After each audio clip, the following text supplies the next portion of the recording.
Everyone, I was waiting until Supervisor Pancrase sat down, but you got up right in the last minute. So I'm calling this meeting to order.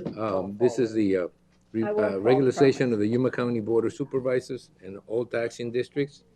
Um, And this is the September 19, 2022, 9 a.m. meeting. We will begin with the call to order and then the Pledge of Allegiance, which will be led by Supervisor Lyons, who utilizes acronyms all the time. Please join me in the pledge. I pledge allegiance to the flag of the United States of America and to the republic for which it stands, one nation, under God, indivisible, with liberty and justice for all. All right. This item is called to the public. Call to the public is held for the public's benefit to allow individuals to address issues within the board's jurisdiction. Board members may not discuss items that are not specifically identified in the agenda. Therefore, pursuant to Arizona revised statutes, action taken as a result of public comment will be limited to directing staff to study the matter, responding to criticism, or scheduling the matter for further discussion and a decision at a later date. Public comments may be made in person or submitted by email at publiccomment@yumacountyaz.gov. The email forms of public comments will be accepted until 8 a.m. in the morning of the meeting. All public comments will be read aloud during the Yuma County Board of Supervisors meeting that starts at 9 a.m. Desiree, do we have any email comments? No, we do not. Right, then we'll move into call to the public. And remember, if you have an agenda item, you may wait until the agenda, I open the agenda item for the comments, but in here I have a speaker form. Somebody filled two speaker forms. One of them is the Tacna Fire that I think we have an item in the agenda. We'll discuss the issues with the Tacna Fire Department. But we do have Gail Gasticoni with us from the from the B and C Colonia. Hi, Gail. Morning. Good morning. You think by now I don't need a card to say my name and address, but I do. My name is Gail Castricone. I reside at 3788 West 18th Place. I am the advocate for the BNC Colonia Butterfly Project. Our family home is on 5th Street, and as you know, I am a mom, grandma, and great-grandma, and no one messes with Mama Bear when she is protecting her children. I have also been a Head Start teacher and worked with the families of the Colonia area. For 44 years is a long time to advocate for safe changes in our community, but the children, elderly, disabled, and even undesirables are worth fighting for a better life. With God on our side, all things are possible. We need the Sheriff's Department, Fire Prevention, Health Department, Board of Supervisors, County Attorney, County Administrator, and Department of Development Services to come together with our BNC Committee Board to adopt a plan for our area. We need to all be on the same page. I want to remind you that this is America, the greatest country on earth, and it is one nation under God, so I know that restoration of the Colonia, which is 1 square mile, can also be restored. We have a good start in our neighborhood now. The cleanup that Supervisor Pancrase is helping us with. This will be, and then we get another one in 6 months. This will help prevent the horrible fires we have had, and it will start to eliminate places to hide from the deputies. We will fight evil with good. Thank you for your dedication to carry out your mission statement, which is Yuma County government is dedicated to providing customer-focused services to enhance the health, safety, well-being, and future of our entire community. And remember, you can never change what you don't confront. God bless you, and God bless America. Thank you, Gail. You're welcome. Yeah, I realize that every time I confront Supervisor Lyons here. You can never change something you don't confront, so we're gonna change it. You need to raise your seat, thank you. Yeah, well, I forgot to announce that Ian, our county administrator, is off, not off, but he's actually attending a administrators meeting in Ohio, I think. So we have Gil Villegas with us, serving as the interim county administrator. Gil, thank you very much. Chairman, thank you. Acting County Administrator. All right, acting county administrator. Stop acting like one. I'm just kidding. All right, so we're going to move on and go to the presentation, proclamations, and appointments, which is where board members may discuss the presentations, proclamations, and may announce appointments to Yuma County Planning and Zoning Commission and the Yuma County Board of Adjustment. There will be no legal action taken. The first item we have is a presentation by the 6th Annual Mayor's International Bike Ride Coordination Committee.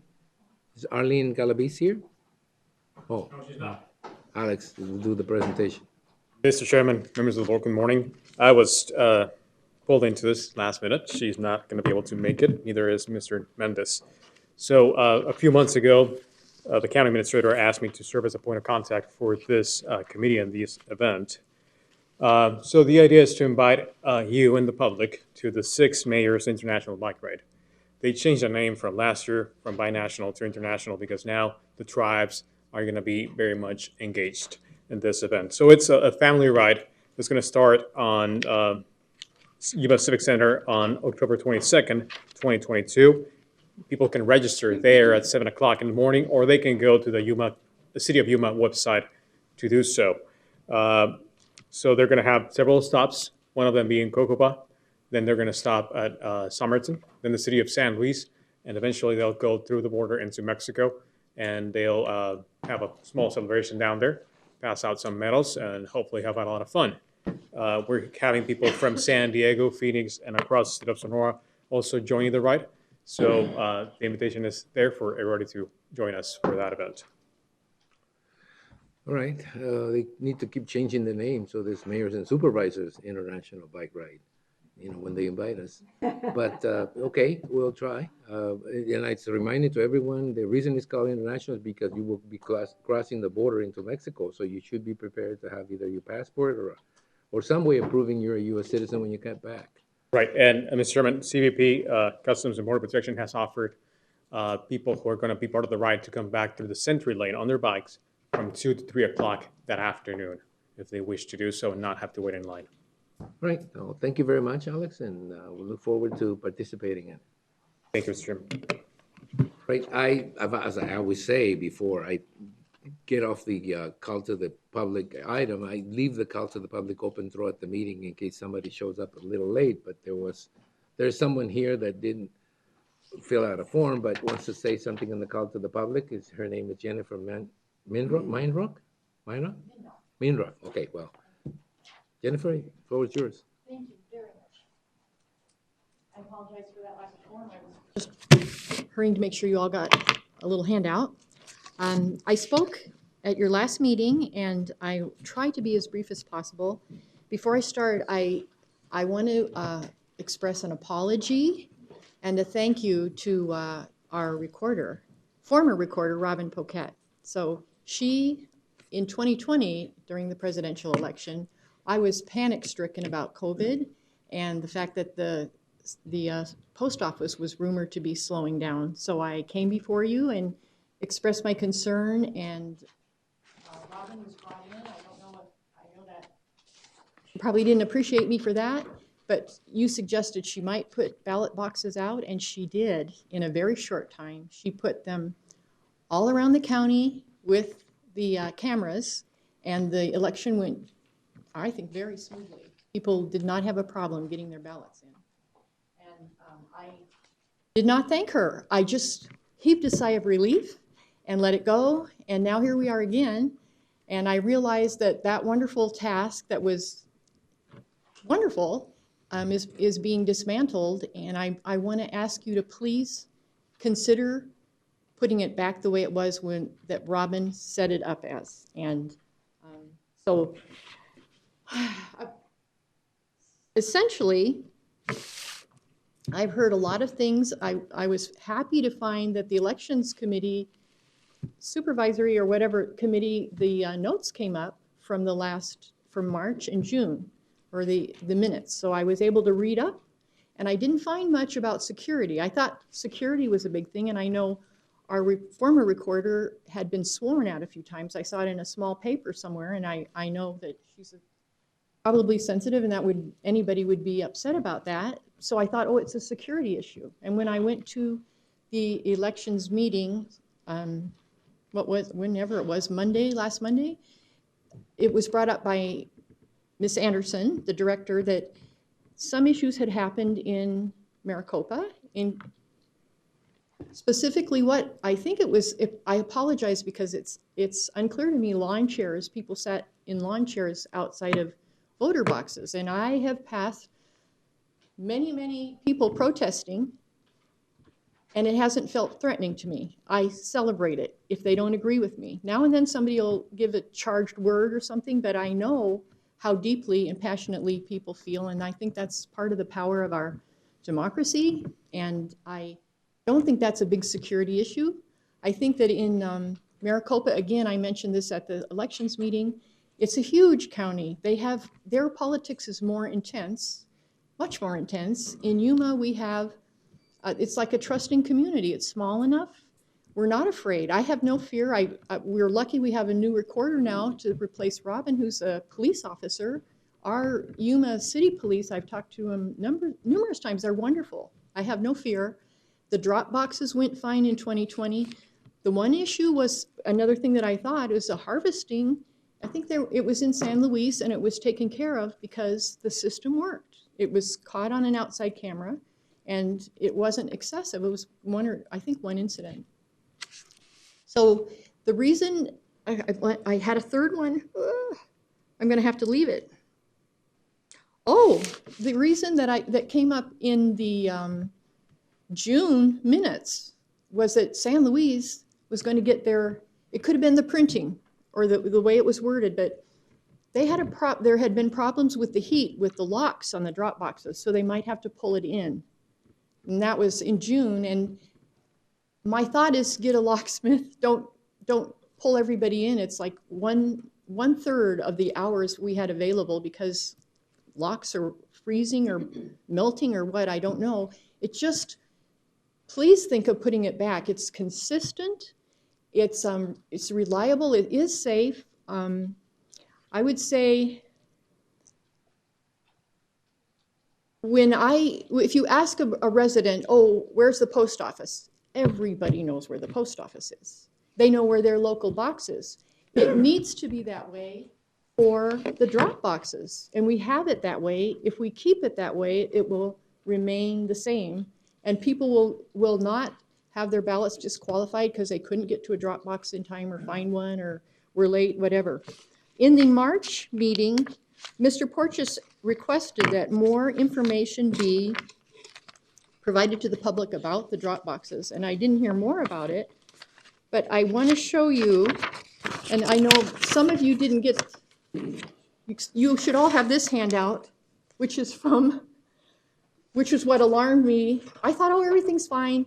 I got back from vacation and saw this information insert in the ballot, which is incidentally not changeable now. We're locked in place since March because of the paper shortage. And I can't question that or how we could have gotten around it. But if you look at this, we have these wonderful little, I don't know if you call them SKUs or whatever. It's so clever. And then we have these business cards that we can pass out for voters anywhere. Stacks in Circle K or school offices, whatever. It's really a clever idea. But down here, at the bottom, this is what concerns me. And it's in those of you that were here before, you got the handout. This is what we have, the big SKU and the link and a button, but we don't have the locations and the times. So now what's critical is this cannot come out again. This is a command audience. All of the libraries and the hours, because if we pull them in, they all have different hours. Some are closed Sunday, Monday. So people have to find that out. And how will they find it out? They're going to go to the website, either type this long thing in or scan it. The problem is if you go to the website,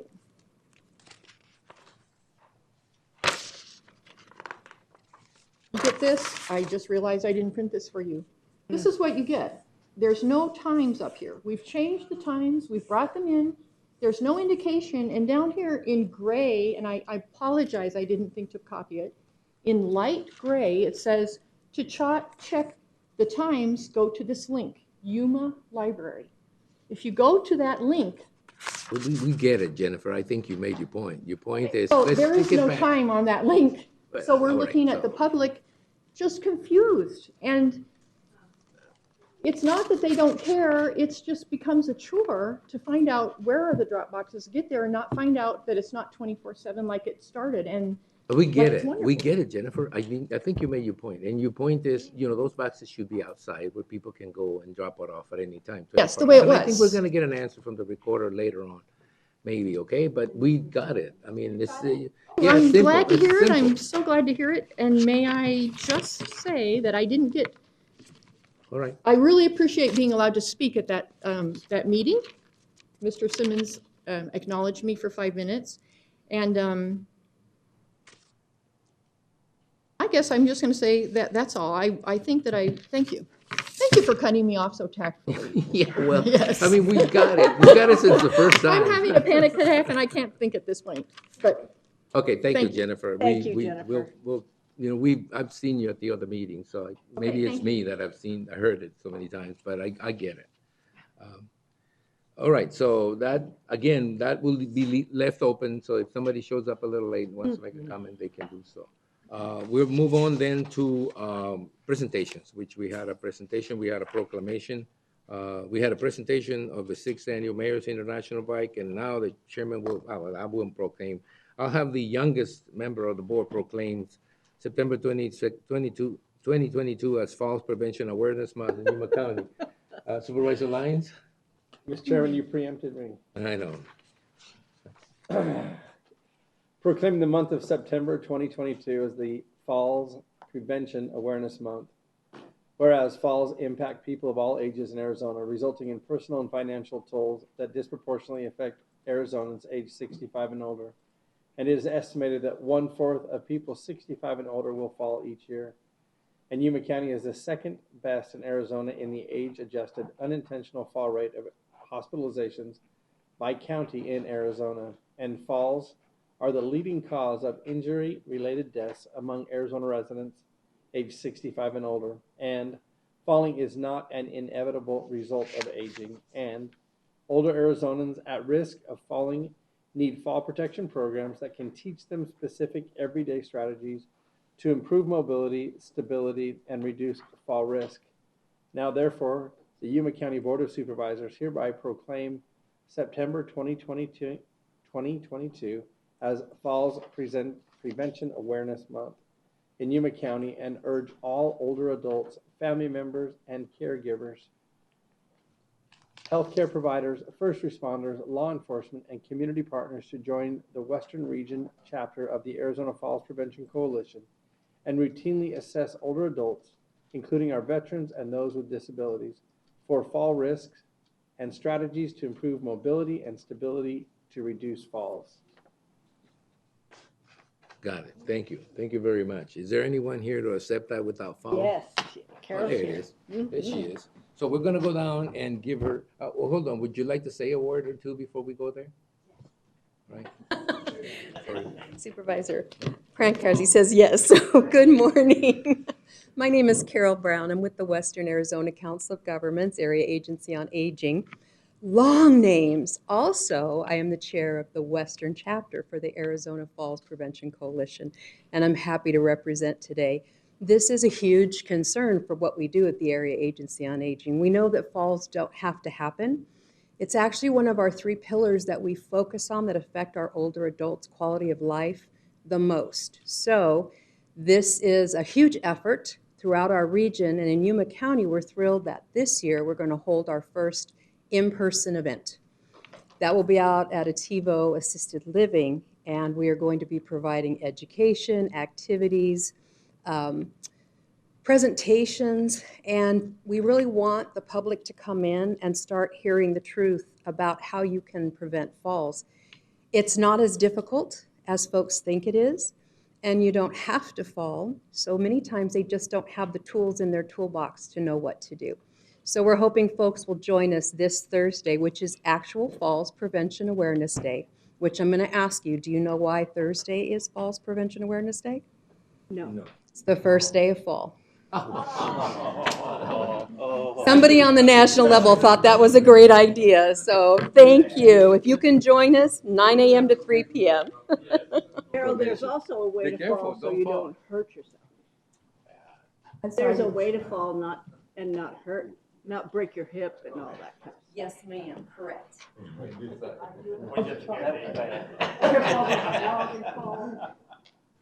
fall backwards over a fence. Don't fall, just give me on this side. I'm always. Thank you. Yeah. Oh, wow. At least that's not a wallet. Oh, I know it, huh? Thank you. Thank you so much. I will try to Appreciate make it. it Thursday. If not, bring us a brochure or something. 'Cause I'm sure some of I us qualify. would like to read I'm it. gonna have to yes. Yeah. You're getting close to Thank that fall you. age. I appreciate it. Oh, I'm already there. Thank you. First rule, do not bring a chair up without, That's right. That's right. Thank you. Appreciate the advice. All right, you staying down there? No, we're gonna do that after. No, we got a couple of things to do yet. Okay. I was just warning him ahead of time. I don't want him to fall. So item number 3, we have the presentation of the county line. The county line by Yuma 77, the Yuma County Government Channel. Yuma County and ALLO host a groundbreaking ceremony for the long-awaited broadband project. We'll let you know how to check to see if your voter registration information is correct. And Yuma County Office of Emergency Management and Public Works team up to provide sandbags to county residents. These stories and more, this is your County Line.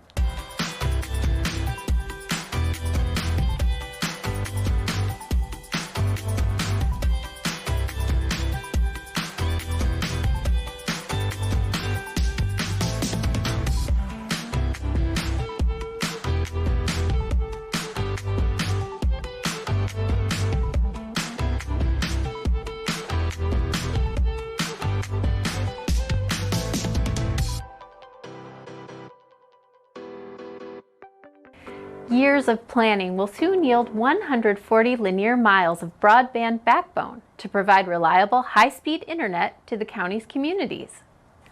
On Wednesday, September 14th, Yuma County and ALLO Fiber gathered at Yuma County Public Works for a shovel groundbreaking ceremony to kick off Yuma County's Middle Mile Fiber Backbone project. Yuma County at this particular time is going to be benefited by having all this middle mile stretch out all the way through the outlying areas, San Luis, Somerton, Welton. All those areas are going to be able in a couple of years say that they're some of the most well-connected cities in the country, not just in Arizona, but in the country.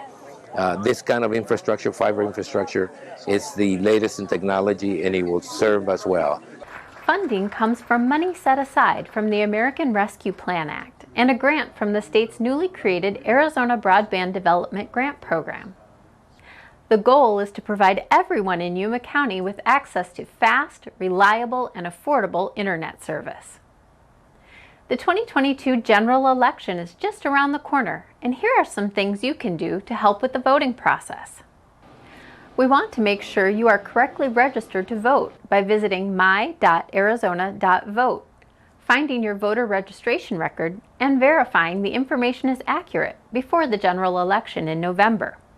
We recommend all voters come up with a plan for how they're going to vote in the general election. If they want to vote, it's important to check your voter registration status now, make any changes, or register to vote by the deadline. And also know how you want to vote on election day. Are you voting early by mail? Are you voting early in our office here at the county recorder's office? Or are you going to vote on election day at one of our 8 voting locations? Visit servicearizona.com or the Yuma County Recorder's Office at 102 South Main Street if any modifications are required. Yuma County Voter Services can be reached at 928-373-6034, or you can visit their website at yumacountyaz.gov/voter and election services.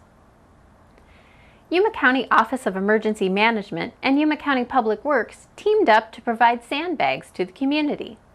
In preparation for potential rain from the remnants of Hurricane K, our Office of Emergency Management provided bags to be filled with sand and passed out by Public Works crews. County residents lined up in vehicles at the Public Works facility to receive filled sandbags A maximum of 8 sandbags per vehicle were allowed. We gave out over 2,200 sandbags to about 275 customers, and we got to use our new sandbagging machine, our attachment to our loader. To expedite the process, all bags were pre-filled by Public Works crews. Our Office of Emergency Management also provided 2,000 bags to San Luis and Somerton Fire Departments and 1,000 bags to Welton's Fire Department. I'm Elia Juarez, and this is your library update.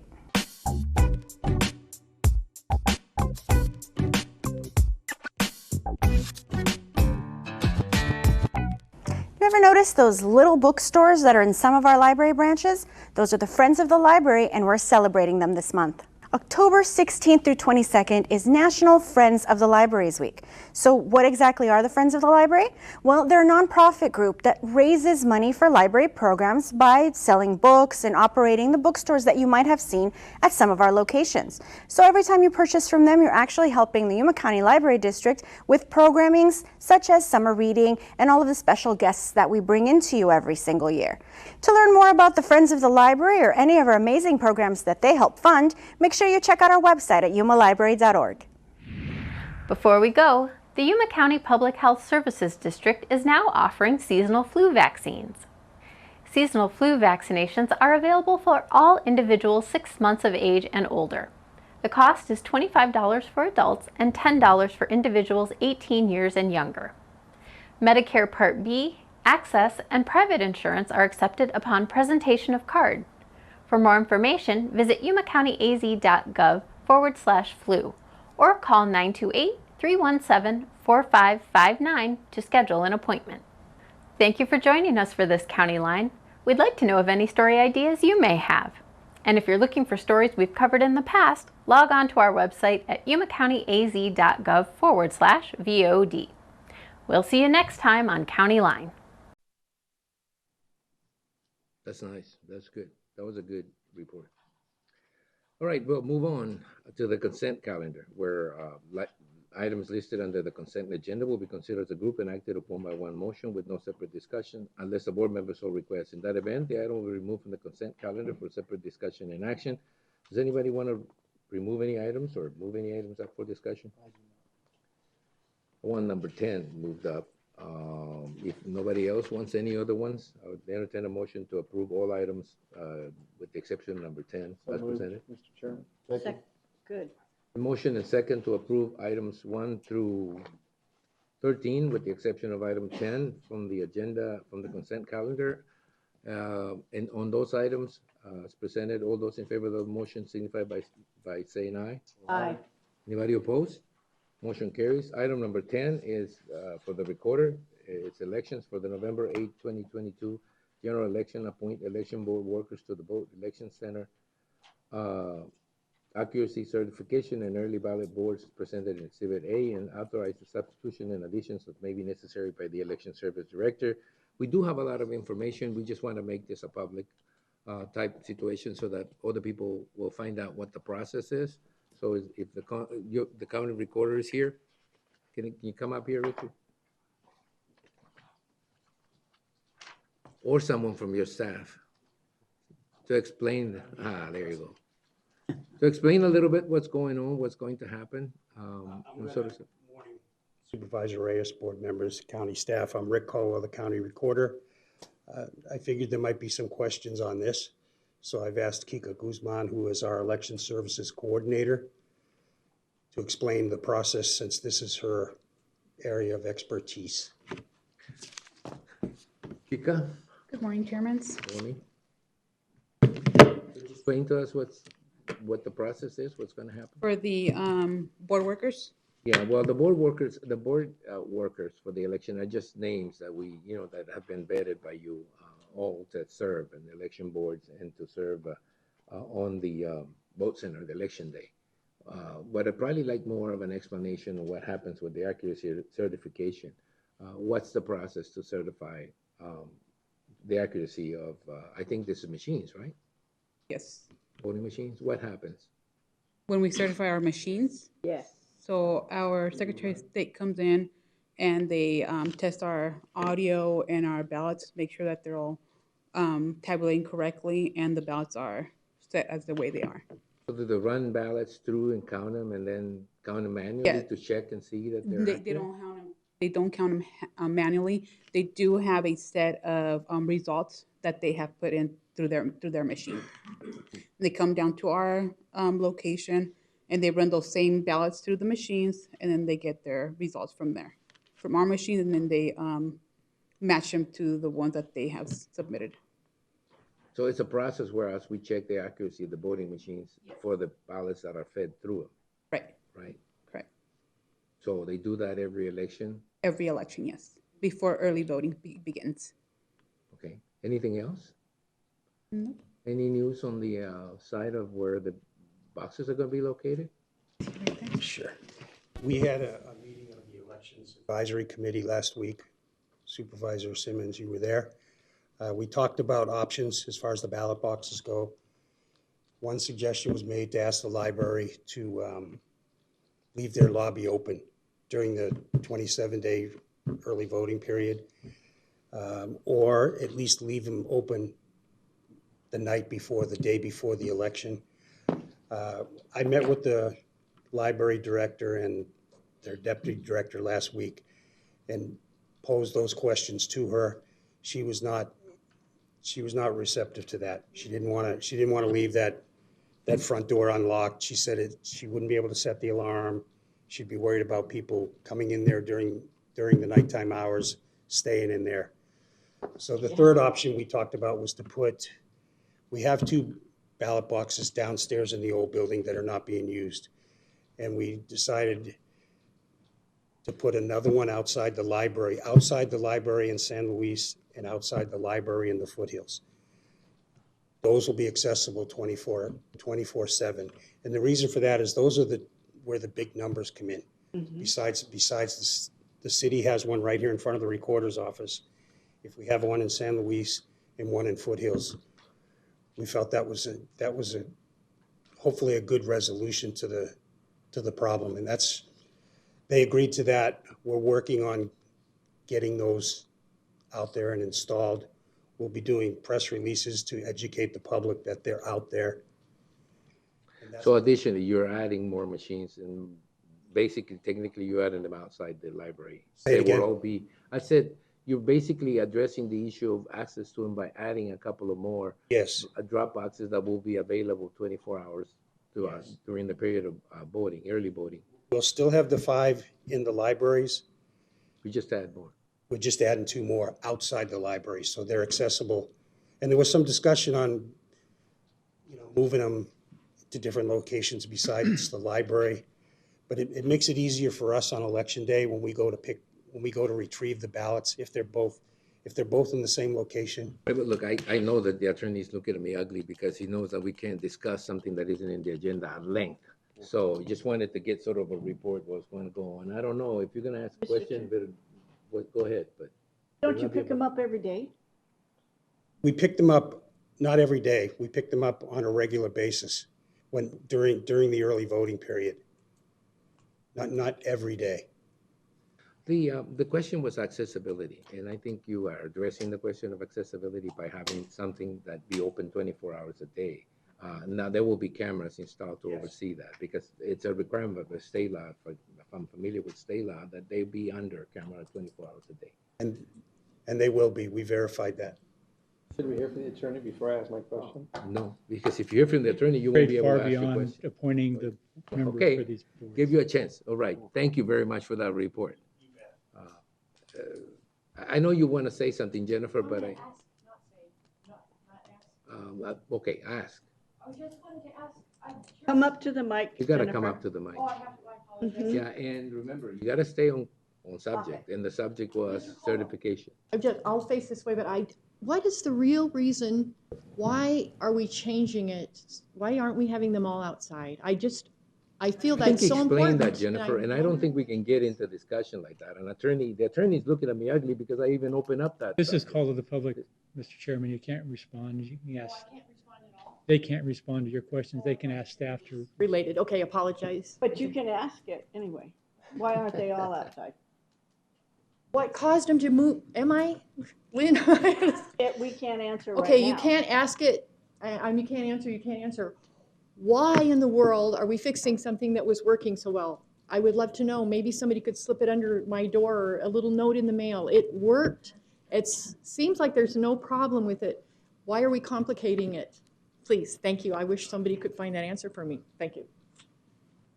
All right, thank you, Richard. I think you tried to answer that question.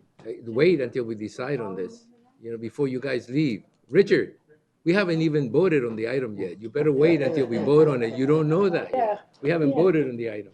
So the item was, for the November 8th general election, to appoint the election board workers to the vote center election, I suppose the vote center. And the accurate certification, which was already done and explained, and approve the early ballot boards as presented, Exhibit A, and authorize substitutions and additions that may be necessary by the election services director. Now, we do have a lot of information. Obviously, it's all public information. You can go to the website and see what information we've got for the meeting. So I'll entertain a motion to approve the item as presented. So moved. Is there a second? Second. There's been a motion and second to approve the item as presented. All those in favor of the motion signify by stating aye. Aye. Anybody opposed? Motion carries, and we'll get someone to give you an answer on that. All right, that takes care of the consent items, and we'll go into the Housing Governor Board consent calendar. And is the Housing Board member here? Yeah, Yes, she is.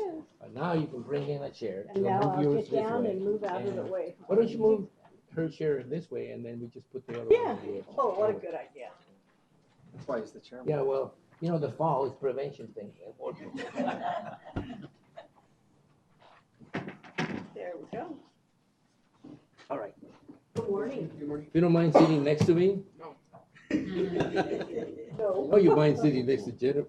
Jennifer, yeah. See, Jonathan. All right, so the item is, we're gonna sort of change. I was gonna say cancel. Oh, I like Cancel, but no, we're just gonna move we're gonna move the item as the board. Yuma County Board of Supervisors, I will recess the Yuma County Board of Supervisors and convene as the Yuma County Housing Board. And we do have Virginia Garcia. I shouldn't remember that, but, just not to make the mistake of calling her something else. Virginia Garcia, who's a member of the board, the Housing Board, to be with us here. We have one item, it's a consent calendar. It's on housing, and it's a move to adopt and authorize the chairman to sign resolution number 2022-28, approving the Yuma County Housing Department Family Self-Sufficient Program, revised 2022 action plan. Again, this is a consent item, and unless somebody wants to talk about it, we will make a motion and second it as it's presented. Mr. Go Chairman, ahead. go ahead. No, go ahead. I would make a motion that we approve the item as presented. Virginia, would you like to second that? Just put her in the spot there. Anybody seconds that? I'll say. Okay, and we have a motion and second to approve the consent item. And what happens is with the consent item, we don't get into a lot of discussion about it. We just simply make a motion to approve as presented. And obviously, we do have all the information in front of us. Okay, so there's been a motion and a second to approve the item as a consent, in the consent calendar. So all those in favor of the motion signify by stating aye. Aye. Anybody opposed? Motion carries. Thank you, Virginia. That was pretty quick. I like this chair. Well, I'll take the other one down and leave that No, there this for one's you. good. It's a little higher, that's why. Oh, is that it? I Yeah, can make a it little higher. taller. Thank you. Careful, you're not 65, you can't fall and have an excuse. You have to do it like Bend slowly. your knees and the whole thing, huh? Thank you. Wow, even Tony left. He's here. No, he's here. He's here? Well, not Tony, that Tony. No, there you go. Tony's, the other one, the other Tony left. All right, so we're moving, we're again reconvening we're adjourning the Yuma County Housing Board and reconvening as Yuma County Board of Supervisors in regular session. And I will open the discussion calendar. The first item in the discussion calendar is for County Administration, Public Health Service, and Emergency Management, discussion and possible action regarding updates on contagious and infectious disease issues and activities, to include a discussion of events and activities occurring at the international border that involve or affect Yuma County and health and emergency management. And I know this is a long title, but it's designed to cover almost anything that will happen during the course of a 2-week period of time, which is when we have someone from the health department come over and give us a report. That someone from the health department is Maria Nunez, deputy director. I suppose that the director isn't in town or couldn't make it, correct? Good morning, supervisors and Chairman Reyes. Yes, she's on another, she's working, but not here. Just here to give you an update in regards to COVID. Our numbers actually continue to trend downward. They have been trending down. Our average, current average is about 15 cases a week now, compared to in July, we were at 66 weekly. The good news is that we have the new vaccine, bivalent vaccine, which is our booster vaccine. Moderna has the vaccine that you can give 18 and older, and Pfizer 12 and older for anybody that's received their primary series, meaning 2 months after their initial series, they can receive the booster. This vaccine actually is has the Omicron B4 and 5. Currently we are giving it at our clinic Monday through Thursday, 8 to 11:30 and 1 to 4, no appointment needed. Also, we are offering the flu shot vaccine at the health department, 6 months for children 6 months and older. As far as COVID, our numbers are, like I said, keep on going down. We continue to do outlying clinics. We will be in San Luis on Thursday. We were in Somerton last week. We're offering COVID vaccines, flu shots, and at some of the clinics also offering vaccines to children.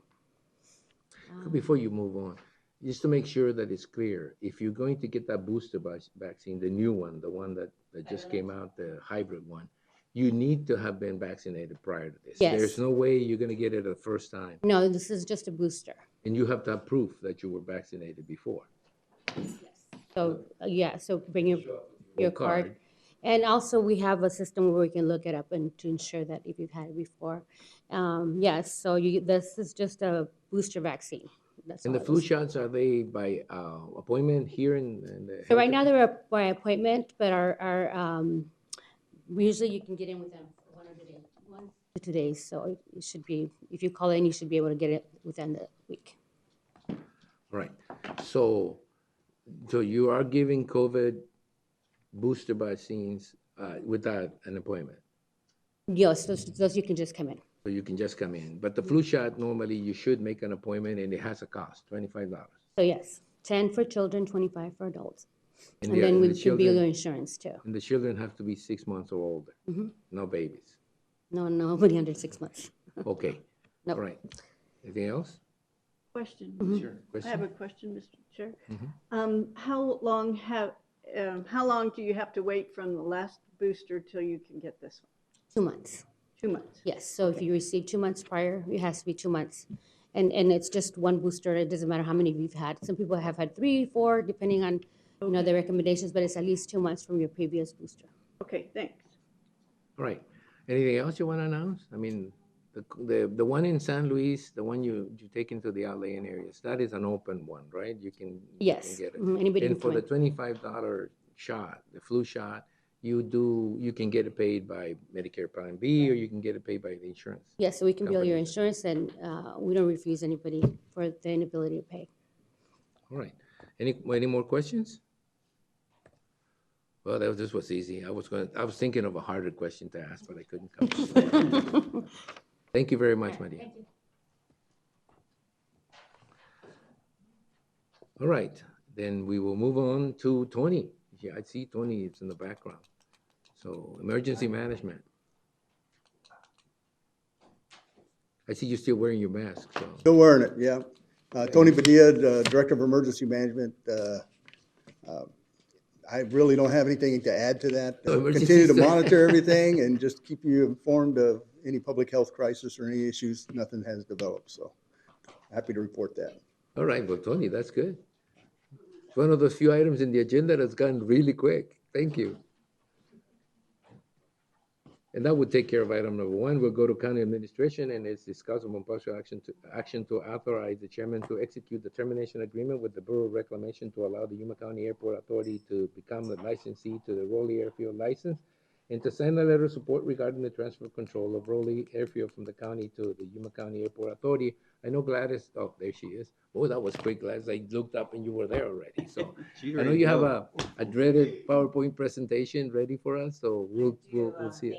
Chairman and members of the Board of Supervisors. I will not be so quick, so I apologize for everybody in the room. And I realize that if you sit on this side, you're going to be on the camera, and on this side, you will always be featured. So for those who are viewing this, always sit on the side with all the county folks. With that, wise to that. I'm going to just go over, just for edification and information for everybody and situational awareness about what we call the airport identifier as 44A, and for those who fly a lot, AUX 4, formerly a World War II airfield strip when it was very, very active, and it is in the city of San Luis. We are governed by a set of 11 board members. You cannot be elected to sit on the board, and so you can see all of the faces and probably know each one of them in some form or capacity.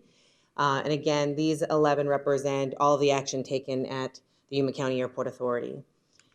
The authority itself, very similar to your own mission statement. I think we all must have had the same set of attorneys at one time, but to provide a safe, efficient, customer-focused airport to serve Greater Yuma and also Imperial County. So we do incorporate Imperial County as well.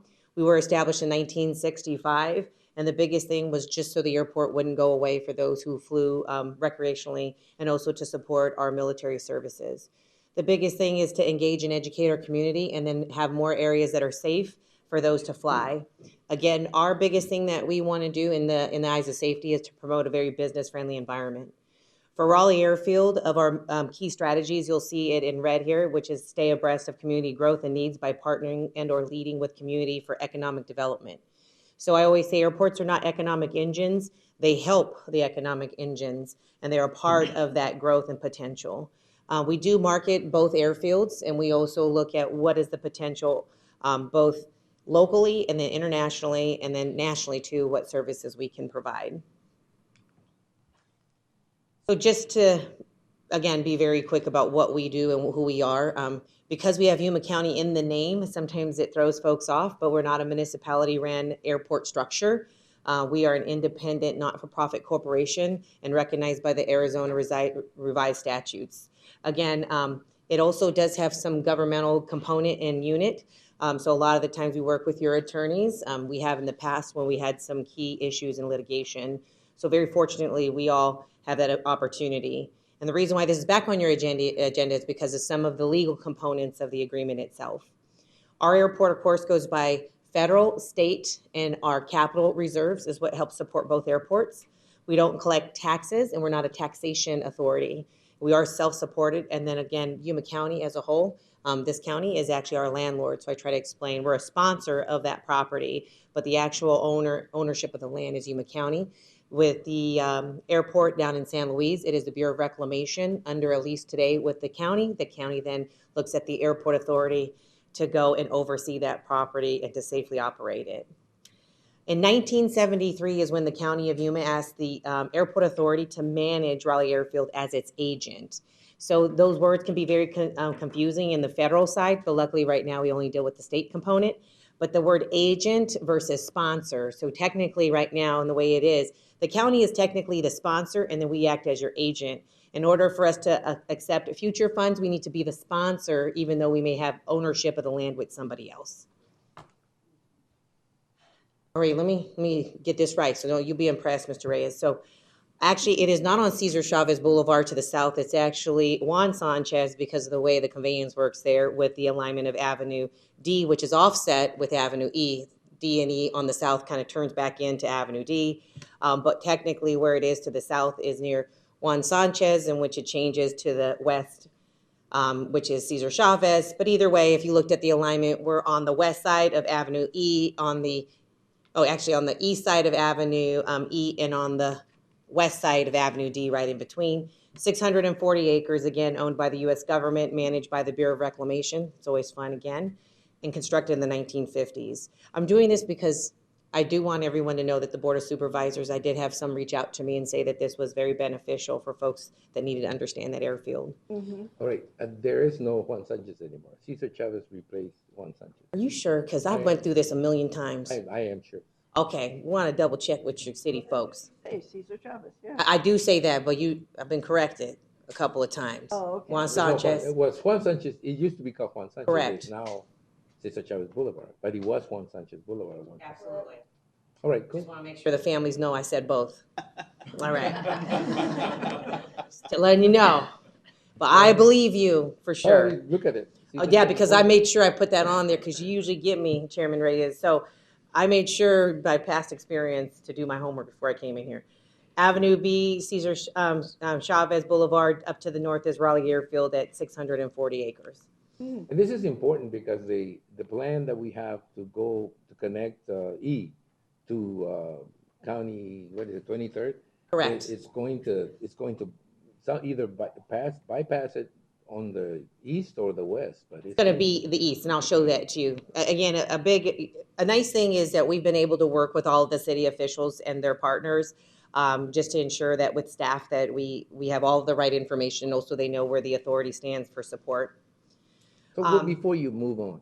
Yes, sir. To me, it's sort of critical to know whether it's E or, or the other side or the east, because it will limit the size of those runways. Which of the runways can be expanded? So to the north, you can, and I'll show that in the future slides too. I'm going to go over that for you. I want to make sure, again, we work a lot with your pre-development and your engineers, as well as your planners in the city of San Luis, to ensure that we're in alignment and also our potential growth and opportunity. We also have some non-aeronautical opportunity that we'll be approaching the Bureau of Reclamation about, as well as the city of San Luis. I think that they'll be excited about if that does come to fruition. So the airfield itself, you'll see that all of the improvements is what we've briefed before. We do have one home-based aircraft, but it does fly in and out. And I think technically it's not home-based. I think the registrant is out of Seattle. Right now, our commercial skydive operator is there the majority of the year. We do, again, understand the license permit with the Bureau of Reclamation. It's utilized today for flight instruction primarily, but we do have military during the times and when weapons and tactical instruction's in session. We have a paved runway that we hope to extend in the future. We do have a hangar that's about 25 square feet, and then 2,500 square feet, and it is access controlled. It's got 8-foot, it's an 8-foot fence with 3 strands barbed wire, and then also you have to be registered inside of our database in order to get in there. You can get in and you can fly in. You will have to call to get out, and you will have to call to get in if you want to access the airfield itself. Again, unless you have your badge. Lots of words, sorry about that, everybody, but I wanted to make sure. Again, 1972, the U.S. government originally developed the airfield as far as what they saw it to be outside of that military use. The contract license agreement and purposes by the Department of Interior in 1952. The airfield did sit undeveloped until the authority was acting as its agent. Then we began to maintain it for over about 50 years. Prominently, I would say probably the last 15 years is the best development that we've been able to do. The current license agreement now expires in 2024, and we do maintain that airport all the way, but we utilize the services and the revenues that come from the airport here in town. The county does not support any of the growth in that area financially, and that's okay. That's what the authority was set to do. So again, what does the improvements look like? We have about $700,000 worth of improvements, the resurfacing of that runway, and as well as identifying the frequency. You don't see it in this picture, but I have a 60-foot frequency note on the actual pavement so that they know what frequency to be on. The actual hangar that's there, the access control and perimeter, the aircraft parking, we did not have an apron before, and the lack of utilities are resolved by electrical generator, water well, and septic. And that is actually what prompted the opportunity of us looking at that agreement again, and then also working with utility partners to see what type of utilities we can get in that area. Specifically power. Everything else, I think we're at a very low minimal use, but power is a huge part for us. So this is what they look up close. The X's are when we were resurfacing, so that was the time we were able to fly by and get that. We do leave the cattle fence outside of the 8-foot fence that helps with ATV riders. We do have a lot of that activity that happens. People don't realize how much recreational riding goes on in that area, or I guarantee the city of San Luis and the prison do. And then also what it looks like when you enter the premises. This is the hangar itself. We were able to get this hangar from a snow condition in which it's rated for snow, but they had it on excess about 15 years ago, or actually about 13 years ago, and we were able to construct it utilizing funds from the Airport Authority as well as through the ACA. So again, what have we had in the past? We've had we had a 5-year agreement with a defense contractor that flew drones. They were not very successful in their spectrum management of frequencies, and so they weren't able to launch their private platform. We have short-term leases to a variety of contractors that needed kind of a secluded airfield, and they didn't want to be congested or behind other aircraft like that you'll see over at the air station. And then we currently have a very short-term sublease with the city of the Skydive San Luis. We do have an on-site caretaker agreement, which the city is aware of, and we have our airport maintenance supervisor who lives and actually stays out at the property the majority of the time to provide security, identify maintenance needs, and improve emergency response. Again, it's not a permanent structure. He's out there. He spends a lot of time out there, and then he has another property inside the city of Yuma. So again, our existing agreement, what we need and what the government needs, the Bureau of Reclamation, is that, and what we're looking for future development is a longer term with rolling options that must remain over 25 years. We can't accept federal or state grants unless it's 20 years or more. Update the scope of use from simply agriculture, because that's typically what they thought that airfield to be, and then reflect the intent of the parties to continue development. And that was one of the big things about that airfield. People don't realize it was more for those who were crop dusting, and it's not that type of use today. Did you have a question? No, I'm just agreeing with you. Yes. Crop dusters used to take off and land over there, yeah. That was a primary use, and then they tried to at one time bring the banner pullers, and that's a little bit not as easy. Banner pullers, so they still go out of them. They're the guys that fly behind, the banner pullers. We do not want those at the main airport. They create a different type of environment for our aircraft users in the military. So we're very fortunate that this the Somerton Airport does have the banner draggers, and that's awesome. So some of you may have experienced or went out there, the Skydive San Luis at Raleigh Airfield that is ran by primarily Green Berets that have their own company. Jonathan Staines is the owner-operator, and then he has an agreement with another company out of Washington that provides chutes and the aircraft. His biggest thing, again, is just the utilities that are there for the future opportunity and growth. And but overall, I mean, if you would like to jump and dive, he's starting to get those reservations now. Moving forward for us, again, the expiration date is of biggest concern. We're very fortunate we've been communicating with our state entities. In order to renew that agreement with the Bureau of Reclamation, what they require is that the master plan shows that potential growth, and then also the environmental review, which we've provided. The Airport Authority has completed both on its own with its own resources. So we're going to go into what Chairman Ray has asked. Right now, we don't have that many home-based aircraft, but the trajectory also looks at more operations as we develop it. It has had more visibility, and so we do a lot more pilot training there. And right now, we do have a system that we just deployed 2 months ago to look and see that count of aircraft. So it's called Veer Tower. And so they're able, once they start to squawk, which is a transmission in which it picks up, we have the tail number and how much they take off and land as long as they have their device on. And so we'll get better data from that information. Development, this is a good development for the capital portion of it that we look. Many of the resources today can be very expensive and tasking for municipalities just due to the lack of return on investment. Just historically, this is not a revenue generating airfield. We probably, of what it generates, I would say we probably eat about 75% of the cost to the person that rents it today in order to make it so it's advantageous for their small business to operate. We keep the rent very at a very competitive rate for them to be successful. And in the past too, the same situation has been there. But again, just that generator and then maintaining the property and then also the runway and the taxiway is a lot more than what people think. No matter how much people use it, we still have to maintain it. So you'll see that we look at an extension on that runway. Runways are in red and taxiways as well. We are not, and I know that we had another prominent leader in the community ask me about the runway that runs kind of diagonal. That's runway 321. And what they call those are crosswind runways, and you'll see them at the air station. Those are those large 2 parallel runways. So you typically have that when you have adverse conditions in which landing to the north and south are a little bit harder on lightweight aircraft.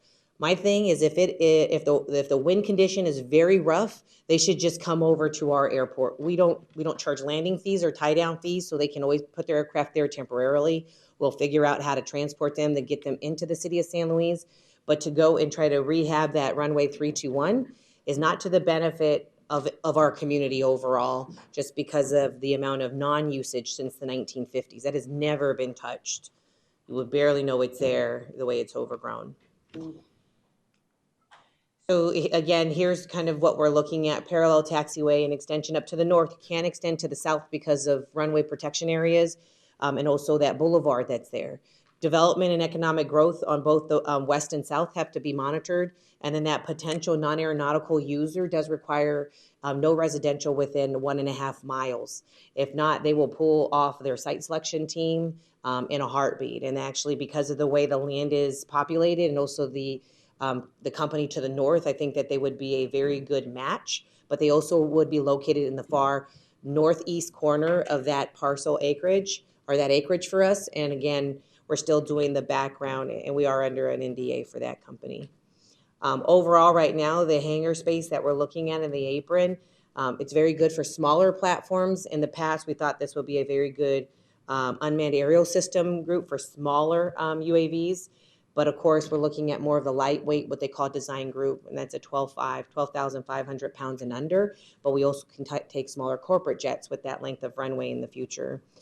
It will take cargo, but cargo that you see today with FedEx, a Caravan, nothing that's too heavy, that will accommodate that 500-foot runway, or 5,000-foot length runway. We do support, sorry about the font outside the box here, but with the eastern alignment, the road configuration, we do support, and that's what is on the east side. So you'll see the blue was the other proposed, which is the Avenue E alignment. We're looking at the Avenue D, which has been inside the publications and which the city of San Luis has looked at moving forward with the city of Somerton. So we are in support of that Avenue D alignment on the east side. So for us, for the future, our capital improvement grants from ADOT cannot be used until we get this license squared away. Right now, what we proposed is that the county terminate its current agreement with the Bureau of Reclamation and allow the airport authority to become a licensee on a new agreement. During our master plan, we had to actually evaluate what licensee agreements look like with the Bureau of Reclamation, and we have an attorney that went ahead and verified that it reads as a contractual agreement or lease agreement, but the Bureau of Reclamation calls it something different.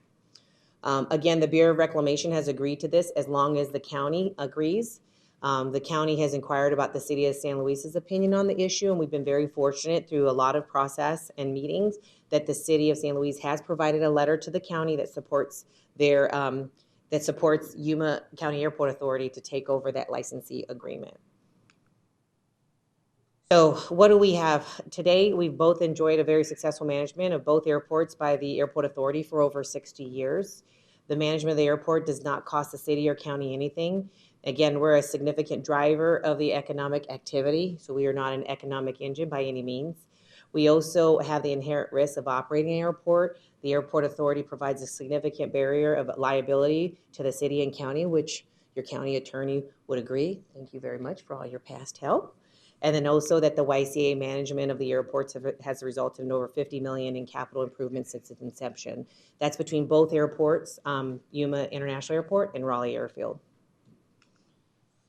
So again, future operations, sensor, agriculture, aerial systems, but I also forgot to add military that we get a lot of, and also recreational flyers. And then corporate, we'll have corporate entities too that will begin to use that airfield, especially as San Luis kicks up even more in their economic development and opportunity.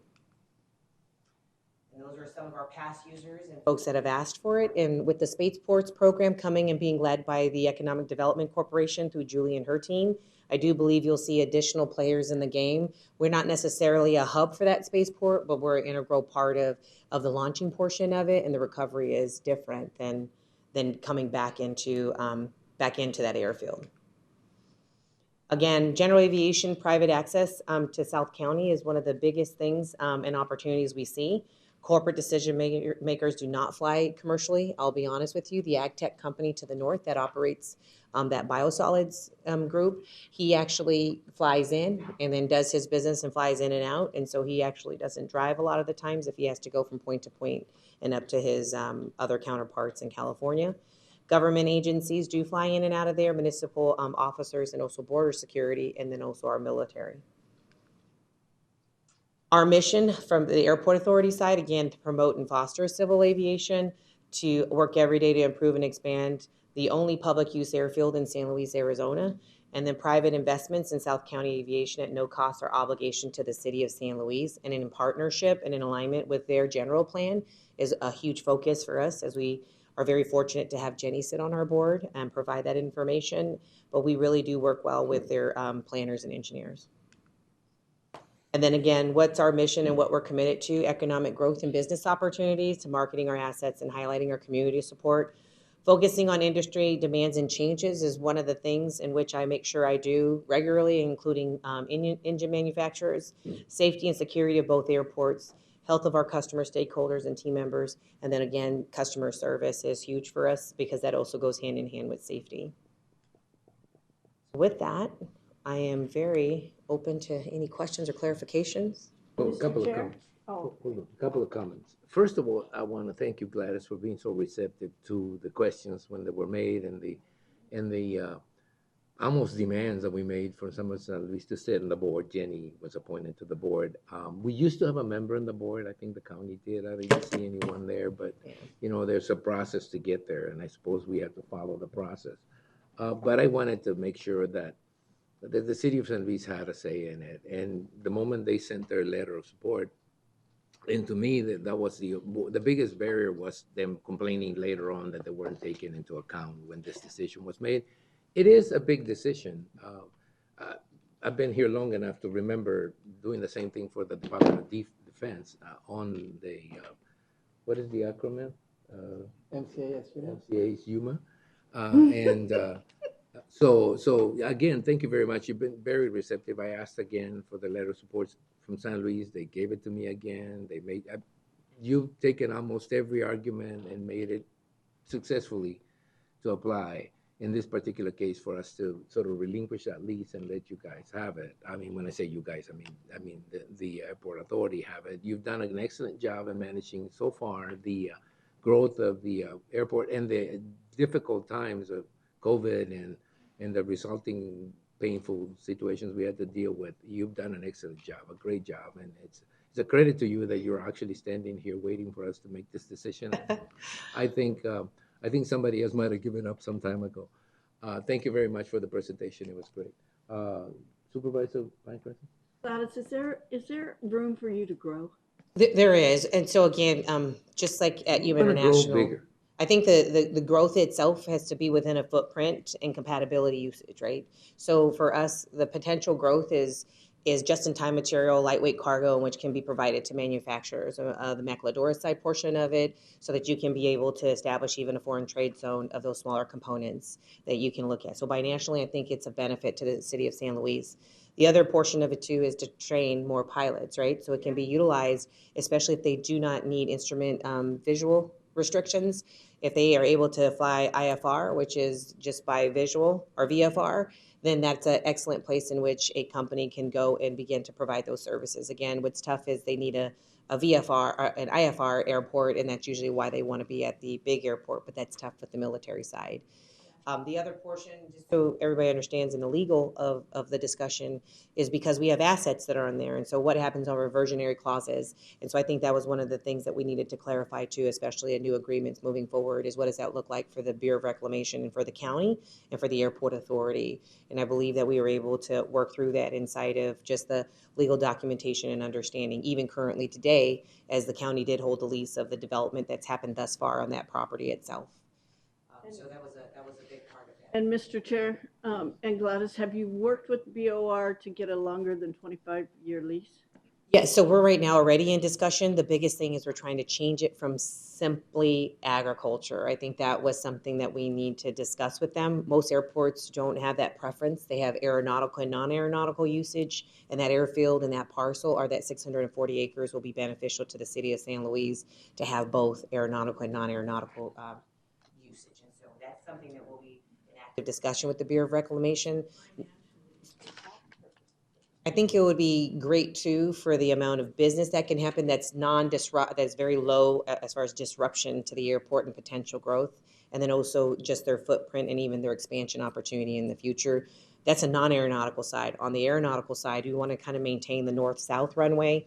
And then also look at that growth on the eastern portion of it, creating clearance areas that are sufficient, and then opportunity for smaller warehouses, office spaces, or training facilities that would be of benefit to the city. Right. Mr. Chairman? Yes, Supervisor Lynch, you? No more questions. I was gonna make a motion. I second it.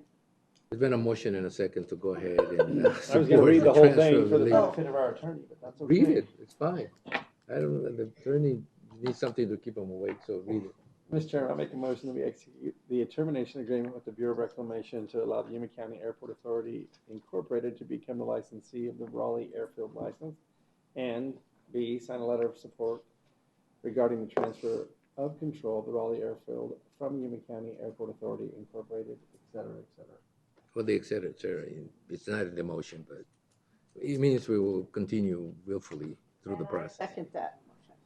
Okay, there's been a motion and a second to approve the item as presented.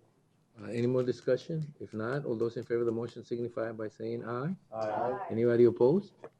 Motion carries. Thank you. Thank you. Yeah. All right, we'll go to 3, financial services, presentation of current America Rescue Plan Act funding allocation and possible action regarding additional allocations of or changes to existing allocations in accordance with guidance from the U.S. Treasury. Hill? Mr. Chairman, members of the board, Gil Villegas, Chief Financial Officer. I was asked, actually, first of all, with me today, Diana Veloz, your grants and community planner manager. Together, we've been tackling the ARPA money when we receive also the rental assistance program as well. So I was asked by the administrator to put together a presentation to give the Board of Supervisors an update of the funds that we have received from ARPA. So in your package, there should be 2 spreadsheets that we put together. One, the one that we're showing right now, I thought it was important for us to notify the board all the items that have been brought up to the board for decision making since March of 2021, when we first got the notification that we were going to receive $41.5 and some change million. Then right there, back in May 21, that's when the back then supervisor, County Administrator Thorpe provided a explanation how to use the funds, where to use the funds. There was a lot of questions. We didn't have clear guidance from the government or from the federal government where to use the funds. So we waited a little bit more. Then we received the first payment June 2021 with the promise to get the second payment 12 months later, and we did. Then back again in July 2021, the discussion started. These are one of the projects that were brought to you, the different items that we wanted to present to the board. The board made it very clear that the broadband backbone mile project was to be one of the top priorities. So we started working around that project, tried to gather all the information, and with the funds that are going to be left, then we decided to make additional recommendations. One of them was the Port Authority, just an estimated amount for the sewer and the water, around $3.5 million. Somerton connecting to our housing department connecting to the city of Somerton water, $309,000. And back then we started talking about TACNA, up to $1.5 million if there was a need for us to match those grants. But it wasn't until September 2021 when the board actually committed the funds. And the first one, like I said, it was the broadband. And we thought it was necessary for us to get a little more technical knowledge, more law in regards to the contract we were about to sign in this large and complex project. So we set aside for technical consultation $100,000. We continue with the GYPA, Somerton, Tacna Water, and also we had a request for the board members. We added the Orange Grove Rancho Mesa sewer project, which still is unknown what's the decision of the board. Also, non-for-profit Drive Valley, we were able to acquire an ambulance. The rental assistance program needed some advertising. We set aside money so everybody knew that that was available, all the constituents. And everybody remember the U of A wastewater lab when they're testing. So we set aside $95,000 that originally were set aside in the general fund, but then because it was eligible, we moved it to the ARPA money. There was discussion as well, infrastructure for PM mitigation projects. We're still uncertain how that's going to fit into the ARPA because we still have the guidelines that we need to abide by. So it's to be determined. Then we got into the working mode, and we brought to the board a number of IGAs to sign so we can start using those funds. The first one was Somerton, and once we knew the amount, the second one was for the ambulance. And the GYPA, we also signed an agreement with them, and it was brought to you from November 21 to March 2022 when the back then Administrator Thorpe provided another overview to the Board of Supervisors. May 2022, we received a notification from the U.S. Treasury that in lieu of the revenue replacement, because some governments did not see a significant drop in government, they were going to allow a $10 million for kind of the same purpose. It will be more like an administrative allowance for the governments to use those funds. They do realize it takes money to manage money. So having that allocation when we claim it, it gives us a little more flexibility on what's what we want to do with those $10 million. It also, during the budget process, it was decided to add an engineering construction manager around $400,000 for up to 4 years. And I'm sorry, the new FTE was the one for the 4 years that we had in place. A little more history. In May 22, we awarded the GYPA the Port Authority contract. We received the second payment as promised. And also, we got the excellent news that the county was qualified for $10 million on the backbone. And this brings us up today. Should be September 19th when we're providing this overview to the Board of Supervisors. Right, let me just ask a question before you move on, because you mentioned the Backbone County $10 million grant. Do you think of that as an ARPA funding? No, but because it's part of the projects, I want to put everything together. Yes. Okay. So you just put it in there because it's part of the Backbone project, correct? Not because it's part of the ARPA project or anything. No, it's not part of the funding, ARPA funding. Okay. It's a separate source of income that we receive. It's going to go towards the project, but I just want to put it over here to bring it to your attention. If you notice, on December 20th, 21, the contract for the middle mine is around $37.5 million. So those $10 million are going to go towards that estimated cost in addition to whatever we have allocated at the beginning. You have a yellow highlighted amount, which is $5,404,562.13, and you call it available after committed. Is that after all the commitments that have been made? That's what's available to sort of spend or commit? If you allow me to go to the next spreadsheet, I'll definitely address that number. So if you please open the second file. First, I want to notify everybody all the work that we have done in regards to these projects. And now we're doing the money type of scenarios for each one of the projects that have been approved into the funds that have been committed. And this is where you have the different categories. Where did they apply according to the U.S. Treasury guidelines? We have the current status. Some of them are completed. Others are ongoing. The estimated costs, I just wanted to include it to be consistent with what's approved during the board meetings. Committed funds, this is how much money we said that we're going to spend. And of course, actual amounts that we spent as of today. The first one, the broadband backbone project middle mine, we have spent around $141,000 in consulting. The GYPA, the project is ongoing right now. We have not received any invoices as of yet.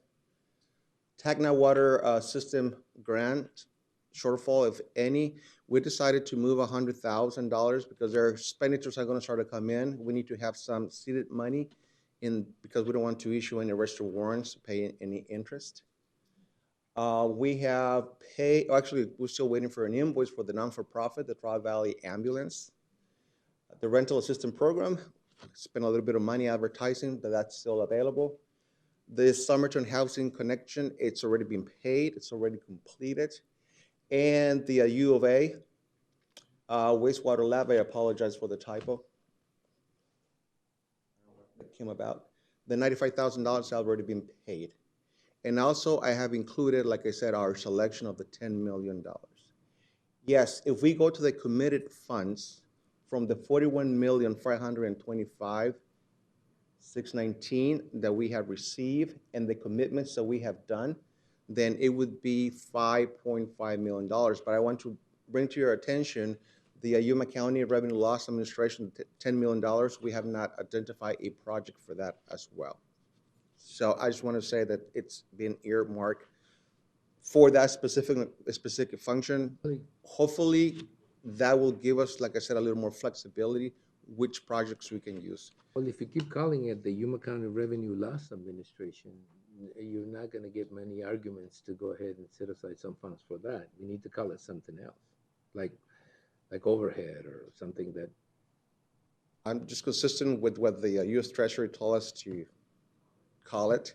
So they're particular about the titles, and Loss is what we're going to call it. Still is considered to be something. Okay. That's what I call it. We still have two projects, like I said, that we don't know the amount to be. We don't know if those qualified as well, according to the guidance. They do qualify. So they do. Yeah. So the Orange Grove, I know. does qualify.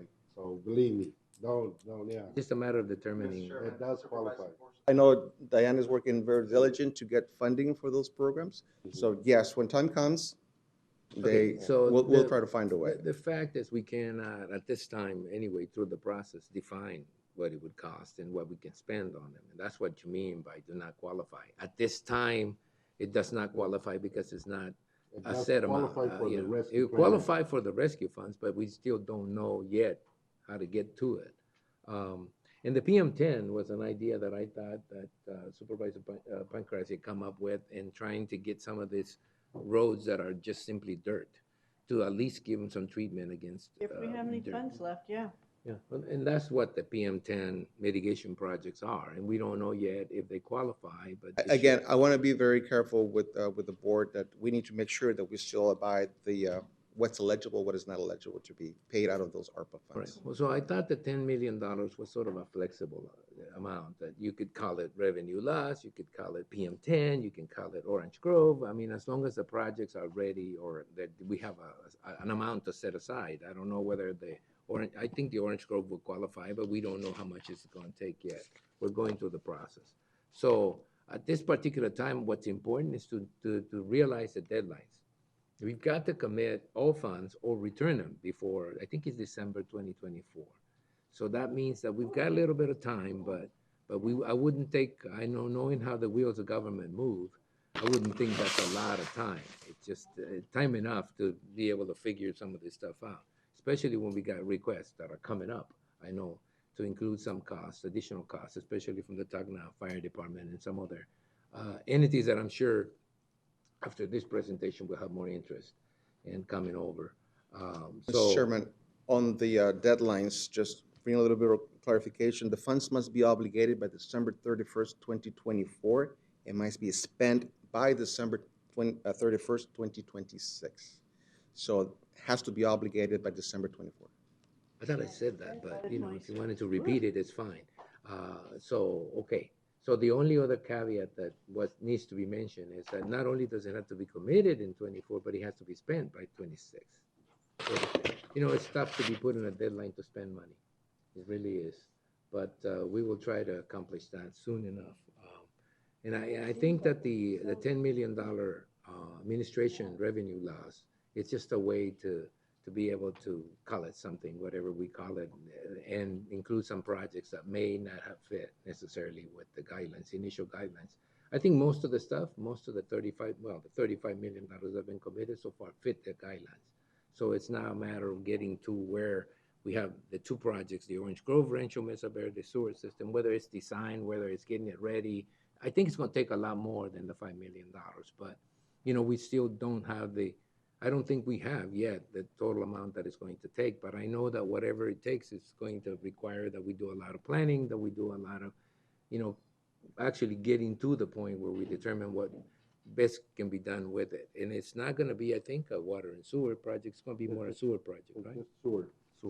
Okay. They already have And the PM10, again, I would recommend that supervisors who have a lot of dirt roads in their district start looking at some of the PM10. If it gets approved, it needs to, it needs to focus. I know that some of the urban areas may not need a lot of this money, but I know some of the rural areas are going to take a lot of effort to try to reduce the dust. I mean, we've been fighting this PM10 designation for years. I think one way to deal with it would be to try to minimize as much as possible the creation of dust. Although in a rural county like ours,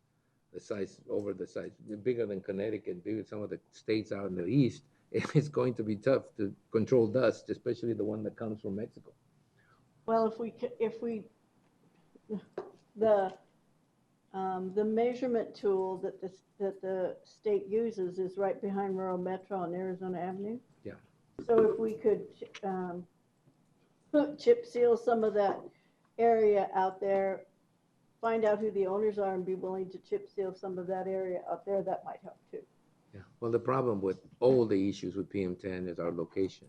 We're next to the Interstate 8. We're next to Mexico. Wind factors, the day of testing, it's something that we can't control. But we can do as much as we can to minimize, and this is an opportunity to try to get there. Gil, I don't know, is there any questions about this? You got an item right on the agenda. Gil, thank you very much. This was a thorough presentation. Thank you. All right. Indiana, thank you. We'll get, I'm sure that we have a couple of items where you're going to be participating way more. Thank you very much, Gil. 4, County Administration discussing possible action to use ARPA funds to purchase equipment for the Tacna Volunteer Fire. It does not qualify. I'm just kidding. Get it over there. Oh, Tony, so you're here for this. Yeah. Go ahead, Tony. You want your name, your savings account, everything. County Administrator McGahey asked me to speak on behalf of the county administration on this request, and obviously you are looking for projects. I've been coordinating with Tacna Fire, who is a volunteer fire department out in the Tacna, Dateland / Dome Valley area. They serve as the first responders for that area. They are a volunteer fire department. Most of those people do have full-time jobs. I have today with me the Tacna Fire Board President, Trevor Kamen, and then I also have Chief Louis Humphrey from the Tacna Fire Department here. They're requesting $106,979 of the American Rescue Plan Act funding to provide greatly needed first responder safety equipment. I don't know if you guys were provided the list. It should be attached in there. I kind of coordinated with them to find out exactly what their immediate needs were. Obviously, they have up to 12 firefighters, but currently they're asking for 5 sets of firefighter turnouts, which includes helmets, a Nomex hood, turnout coats, turnout pants, firefighter boots, and firefighter gloves. Those are first responder safety equipment that they wear, including in that also the self-contained breathing apparatus, their air packs, and then also 5 additional cylinders for that. And then they're asking for some uniform needs and then some flashlight and battery needs. But they also need some of the stuff for their fire engines. That includes some firefighting foam, some spray nozzles, axes, fiberglass poles, some saws, fire hoses, and some cribbing equipment. And then also some replacement water pump gauges for their engines and full-size LED lights included in there. You know, firefighters, their equipment is mandated by OSHA. It does have an expiration. You know, we do have a lot of I have a lot of contacts with fire agencies. Most of them are cities and communities. They have a tax base. They're able to buy their equipment through their stuff. But when you're dealing with a volunteer firefighting agency, it's mostly done by donations and also fundraisers. And then most of the labor is all volunteer. So being out in that eastern part of the county, they're probably the immediate response that they can get out there before other agencies come out and assist them. With that, I don't know if you want to have say a word, Mr. Cameron? I'll step aside. Thank you, and board, appreciate you allowing us to come speak. I speak on behalf of the Tacna Fire Board. I've been on the board for about 10 or 12 years, been president for the last 2 years. My main goal and objective for Tacna Fire is safety of our firefighters. We are a volunteer fire department. We run from Highway 95 at Dome Valley all the way to east to the county line. Very large area, coverage area, with limited means. As you said, all of our firefighters are volunteers, and it is harder and harder, as we all know, to get volunteers these days. My main objective was safety for our firefighters. That's our crucial goal. I mean, I've always said it, and I want to do everything I can do to keep our firefighter safety and to keep new gear on these guys. A lot of them are wearing hand-me-downs that we've gotten from other departments that have graciously donated to them, along with the other items that he said. We did get a grant at one time and got a new fire truck. We are using hand-me-down trucks they're aging, and it's harder to keep them up and running. So we've got one currently in the shop. So anything that the supervisors are going to allow us to take to help our department would be greatly appreciated by all, not only the firefighters of the department, but the residents of East County. So as you know, we are one of the largest areas out there. So I appreciate the time. First, I want to begin by thanking you guys for the work you do. I mean, volunteering for that kind of job is really heroic, actually.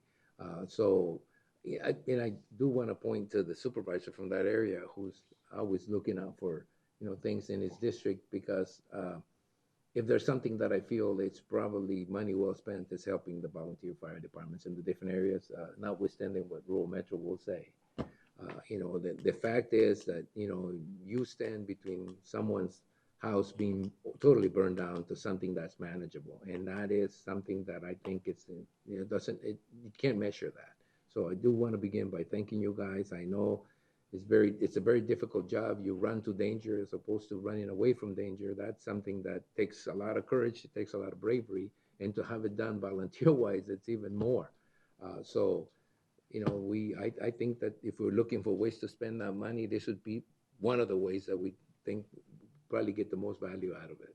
So, Mr. Chairman, too, when you look at their area that they've got, it's probably well over half of Yuma County that they're responsible for. And you have the interstate going through there, as well as rail lines and the cargo that's carried on these. You don't know what you're going to end up dealing with. You've got aircraft that are flying in the ranges to the south, which there's times they have responded down to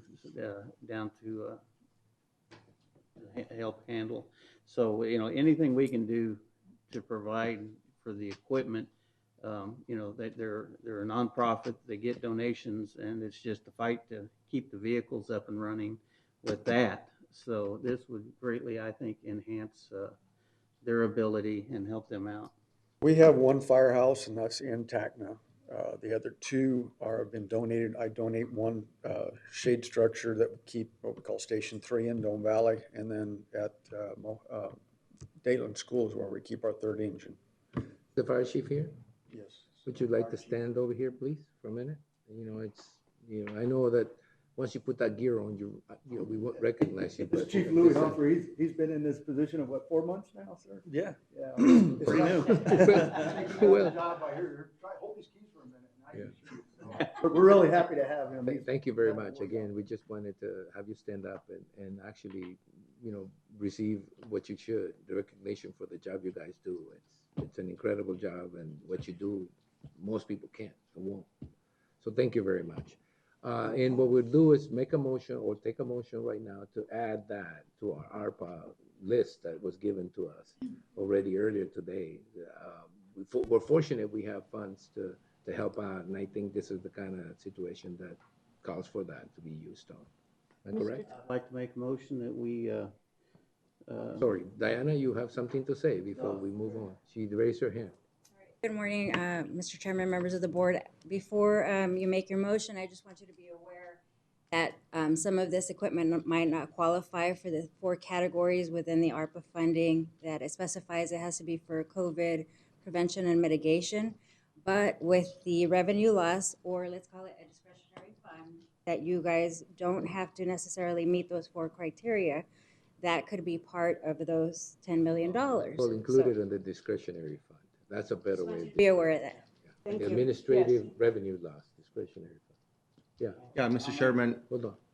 Yeah, the recommendations, we will find the mechanism to do as the board pleases, so we can find these items.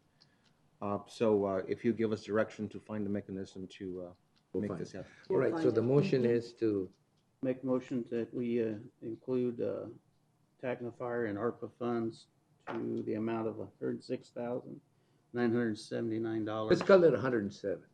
That $2, you're gonna have to find a way to spend it, because it makes it easier for us. And what we'll do is this motion will include directions for staff to find. I had that highlighted number up there. You know what? Inflation is going to get to it. You know, Right. before you guys, before we go through the process, it's the time of, it's the way it is right now with everything. I mean, if you wait long enough, everything will go up. So I think that just using the 107,000 right now, it gives us an item to put in the agenda, but by the time we finish, it'll probably be different a little bit. But I think that we may be able to manage that a little bit, okay? So we'll put the project and the cost into our list of items to be funded. And then we'll figure, that the staff will figure out a way to include it in our discretionary funding. I'll second that motion. There's a motion and second to do just that, because I won't be able to repeat it. So anybody, any more discussion on the item? If not, all those in favor of the motion signify by stating aye. Aye. Anybody opposed? Motion carries, and thank you very much for the job you do, guys. Thank you, Tony, for Thank bringing you. that up. Thank you, board. So we move on to item 5, which is the Public Works. As the Board of Directors of the Tacna Water Improvement District, which means I will have to recess our, we serve as a board, as the supervisors anyway, so I don't have to recess. The Board of Supervisors will be acting as Board of Directors of the Tacna Water Improvement District 2017-02, and we will be adopting resolution number 2022-22, awarding the contract for construction of the new Tacna Water Infrastructure Project to Yuma Valley Contractors, Inc., the lowest and best responsible bidder, in the amount of $11,550,846.90, and will direct the superintendent of streets to publish the notice of award 2 times, and Yuma Sun mailing a copy to the winning bidder. Okay, so Good morning, Chairman Reyes, members of the board, Rachel Stallworth, Yuma County Public Works. On August the 1st, we met here and opened bids for the Tacna water and tabulated those and sent them over to the Stantec Consulting, our engineer, for review, and there's a subsequent recommendation for award for the lowest and most responsible bidder. And at that time, we had anticipated coming back on 8/4 to make that award, but Rural Development had declined to give us their concurrence of award at that time. They wanted to go back to the federal pool of funds, and we were short funding at that point, given the bid that we had received of like $6.1 million. But staff submitted a recommendation and a request for funding to Rural Development. They submitted their application, and we did receive that $6.1 million. And so that's why we're here today to seek approval on that, because we have received their concurrence of award. We have the recommendation for Yuma Valley from Stantec as well. So, right, so everything is in line to be able to basically accept that award amount, and the funding, it's basically secured. we have all the parts we need now, yeah. Oh, then you just make it contingent upon the funding being available so that we cover ourselves in there. All right. So, okay, so I'll entertain a motion unless there's a question. I'll make a motion that we adopt resolution number 2022-22, awarding the contract for construction of the new Tacna Water Infrastructure Project to the Yuma Valley Contractors, which is the lowest and best responsible bidder in the amount of $11,550,846.90, and direct the superintendent of streets to publish the notice of award 2 times in the Yuma Sun, mailing a copy to the winning bidder. I'll Who's the second it. superintendent of streets? I'm sorry? Who's the superintendent of streets? Josh. Oh, Josh. There he is. Oh, okay, all right, so we know now who's gonna have to sign this. He wears 2 hats, yes. All right. All right, so, we talked about this. We've done it plenty of times. And again, I hate to mention your name twice and giving you kudos on this, but, obviously there's been someone taking the lead on this, and it's been the supervisor from that district. We want to give them a lot of credit for just getting the project to where it's at. It's been a long haul. So, all right, so there's been a motion and a second to approve the item as presented. Is there a? Thank you very much. Thank you, Let me Rachel, vote for all first, that okay? work. All those in favor of the motion? Aye. Okay, hold on. At the same time, all those in favor of the motion signify by stating aye. Aye. Anybody opposed? Motion carries. All right, that is clear enough, right? Yes. Okay, so we're gonna move on to county administration grants. Public hearing, to conduct a public hearing regarding an application to Arizona Department of Housing and Community Development Block Grant Colonia Set Aside Funding for one project, Yuma County Owner Occupied Housing Rehab. Adopt resolution number 2022-27, authorizing submission of an application and authorize the chairman to sign the application certification statements, disclosure reports, and all necessary forms for the application. Okay. Hello. Hello. Chairman Reyes, members of the board, Veronica Garcia with the Grants Division here at the Administration Building. We are here to request a public hearing, comments from the public in regards to the proposed application for the City of Vichy Colonia set-aside funds from the Arizona Department of Housing.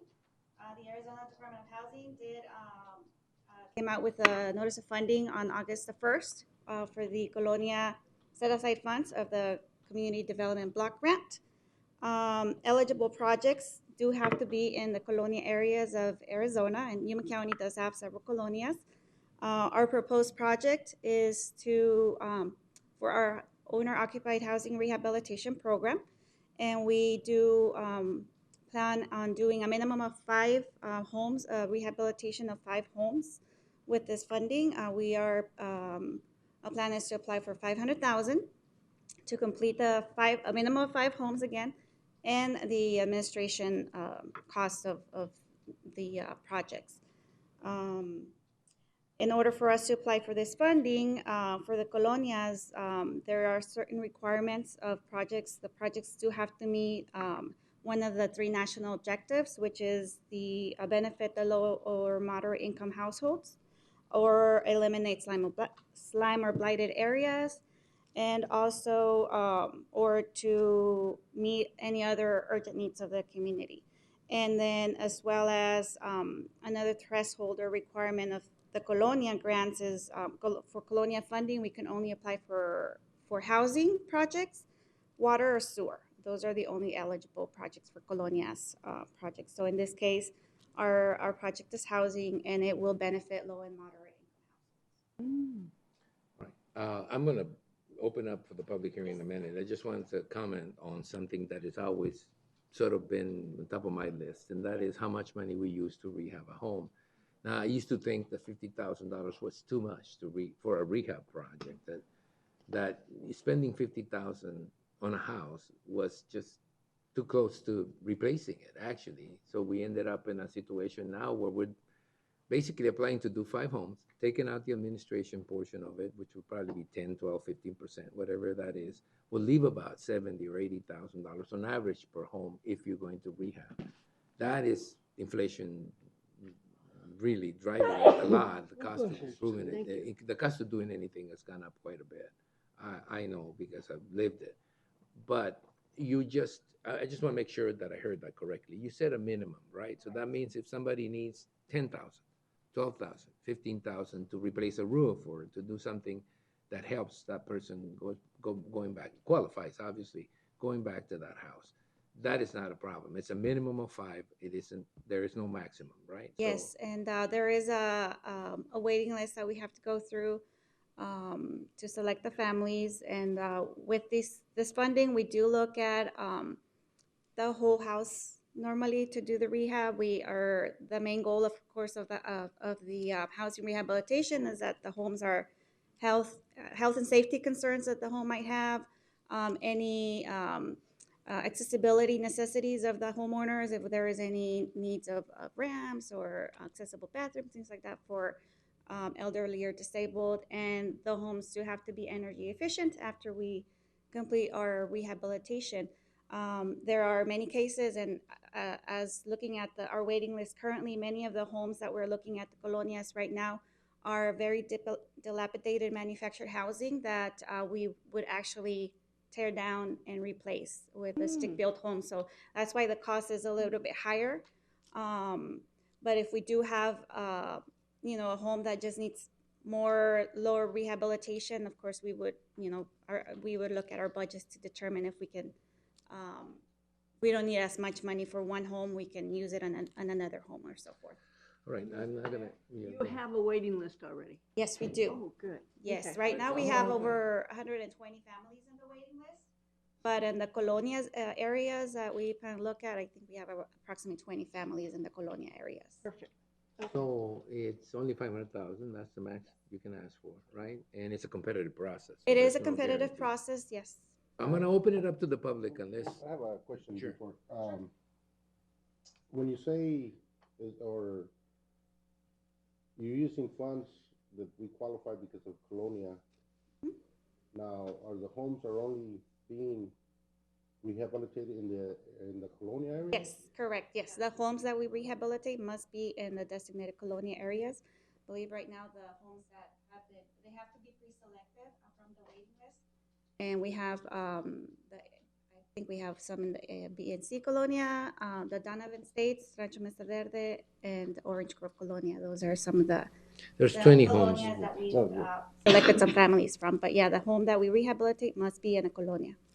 And those are all considered colonias? Yes. All right, okay. I'm gonna open it to the public. I'm gonna open it up. This is a public hearing. Is there anyone in the public that wants to address the issue or, talk about the issue or want to make a comment? Go ahead, Gail. Hello.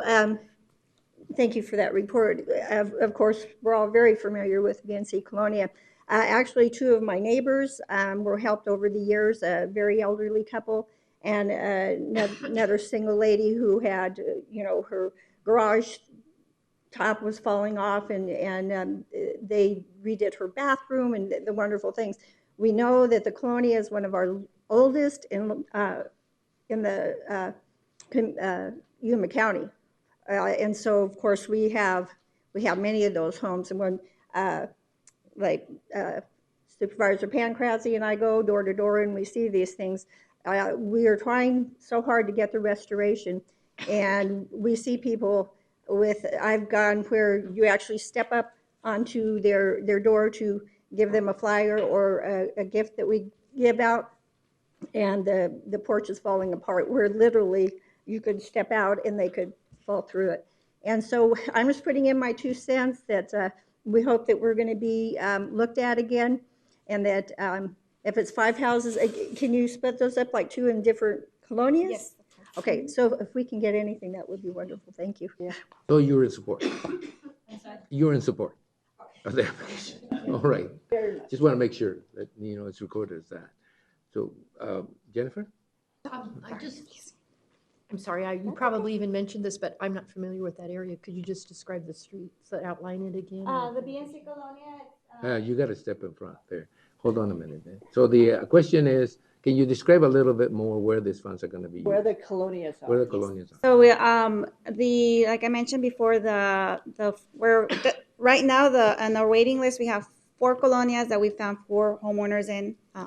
The BNC Colonia is here in Yuma. It's within the Avenue C, between Avenue C and B and C, and 8th Street and 1st Street. In homes around that area. We have the Donovan States Colonia, which is on 8th Street, Hastings Avenue C, where Coconino Lane, Yavapai Lane are at. They call Towards them the the end of lanes, the, yeah. towards the end of the county, or the city of Yuma. And then we have Rancho Mesa Verde and Orange Grove. Those are in Somerton area where the Coco Paw Casino is at. Just Around past that the- area. Yeah, those are the areas where those 4 colonias are at. That's it? All right, that's an answer. Is there any more questions? Or are there any more questions? If not, I'm going to close the public hearing and go back to the board for their decision. So I'll entertain a motion to approve the item as presented. Mr. Chairman, I'll make a motion that we approve the item as presented. Second. Right, item number 6, there's been a motion to approve the item as presented. We have conducted a public hearing, so now we're in the resolution area, 2022-27. We adopt that resolution and authorize submission of the application and authorize the chairman to sign the application certification statements, the disclosure reports, and all necessary forms for the application. There's been a motion and a second to do that. All those in favor of the motion signify by stating aye. Aye. Anybody opposed? Motion carries. So that takes care of that item. Thank you very much, ladies, and good luck.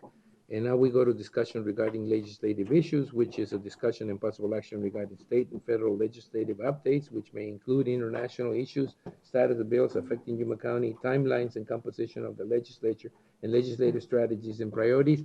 And Alejandro, again, the reason for that long title is to allow you flexibility in what you're going to deal with. I know that the legislature is not in session, but it allows you to sort of choose what your topic would be.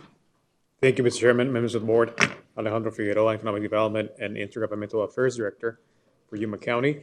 I have a brief presentation to you today. So there will be 8 propositions on the ballot in November that were initiated at the legislature between 2021 and 2022. This is a brief summary of the bills. So Proposition 128 allows the legislature to divert funds from initiatives or referendums measures approved by the voters if they are found to be illegal or unconstitutional. Proposition 129 requires initiatives to have a single subject and voids any subject not expressed in the title of the measure. Proposition 130 allows the legislature to determine the property tax exemptions. Proposition 131 creates the office of Lieutenant Governor starting in 2027, and makes the Lieutenant Governor the first in line of succession instead of the Secretary of State. Proposition 132 requires a statewide initiative or referendum for a tax to be approved by at least 60% of the voters. Proposition 308 deems a person without lawful immigration status eligible for in-state tuition. Proposition 309 makes it a statutory requirement for all early ballots to include an Arizona driver's license number or non-operating ID, the last 4 numbers of the Social Security number or unique ID, voter identification number, date of birth, and signature of the voter to be counted by 2024. Proposition 310 submits the voters an additional statutory transaction privilege tax of 0.1% for a period of 20 years to fund fire districts in Arizona.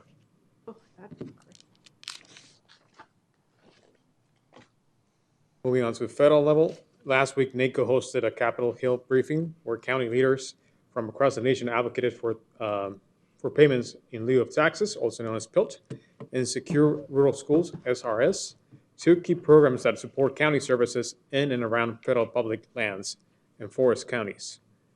62% of counties have federal public lands within their boundaries. Counties cannot collect property tax on this land yet, must still provide essential services for residents and visitors. Also on the federal level, the Financial Data Transparency Act of 2022 was introduced by a bipartisan group of U.S. senators.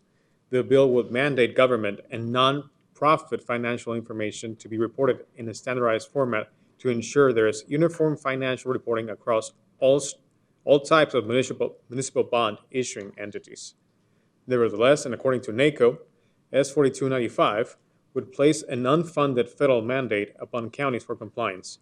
NACO is following this closely and will provide members with updates soon. That would conclude my update today, Mr. Chairman. Do you have anything on the Port of Entry scoping meeting? Anything on? Mr. Chairman, there are no updates besides the meeting that happened a couple of weeks ago on the infrastructure, Arizona Sonora Border Master Plan infrastructure. Do me a favor for the next meeting, find out a little more detail on how the 195 improvements all the way to San Luis, that $33 million that was set aside, how that is that going to be handled? From the last meeting, I gathered that, or I thought I gathered that ADA is going to be in charge of doing the improvements, but the funds will be directed through the county. Mr. Chairman, I can now inform you that ADOT will be handling the full scope of the project. They will not be sending the funds to Yuma County. We held a meeting, Mr. Gil Villegas here and I, as well as Frank Sanchez, county engineer, with ADOT and the city of San Luis to prevent that from happening. That would create just more confusion when it would just make more sense for ADOT to handle the funds themselves right away. Chairman, if I may, Sure. we're putting together a couple IGAs with the city of San Luis, ADOT, and Yuma County, so we can address this transferring of funds. Since ADOT is going to be the responsible of doing the entire project, we thought it was in the best interest for them to keep the funds over there. All right. So, okay, I just wanted to make sure that we were in the loop on that decision. If it was going to be funded to the county, I wanted to make sure that the county was aware of it, especially the financial department, because it's obviously a big task. I mean, it doesn't seem like it, but I've been through one, and it really was intensive. So if ADOT's going to handle it, let ADOT handle the funding. Okay? As soon as we have, Mr. Chairman, as soon as we have the IGA, we'll present it for your review and approval. All right, that one is one. And then the Port of Entry improvements, which heard are coming within the scope of maybe the design being available before the end of the year. Just make sure that we get sort of a copy of that. Mr. Chairman, we're just waiting on the Mexican side to define the crossing point. All right, got it. All right, thank you very much, Alex. The next item is events calendar and current events, and the board members and county administrator will report on events attended to be attended on behalf of the county, may present a brief summary of current events, and may update the schedule for future board of supervisors meeting as appropriate. No legal action will be taken. Now, before we begin the presentations, I'd seen the October calendar, and I see that we have a special meeting on the 10th. Is that still on? No, I'm just kidding. I didn't pick the date. I'm just kidding. So the 10th, we have a special meeting. And then there's a legislative summit in Tucson, Arizona that happens the 5th, the 6th, and the 7th that everybody's made arrangements to attend, I hope. So everybody's clear on that? All right, so we have 3 scheduled meetings on October, and then we have the 3 legislative days, the 5th, the 6th, and the 7th. So make sure you put them in your calendar. All right, Lynn, would you like to, Supervisor Pancrasi now? Yes, I Would will. you like to start us off with your report? Okay. I met with Amber and Imani from the Yuma chapter of the NAACP and found out about their upcoming banquet on Saturday, October 15th at 12 o'clock. It'll be on my Facebook page if you want to attend or find out about tickets. I met with Chris Robbins regarding the Orchard Solar project that's being planned. I met with a builder, Pedro Ramirez, and I have a meeting with Jerry this afternoon at the city. I attended the Growing Your Own Symposium put on by, well, the U of A is the main host,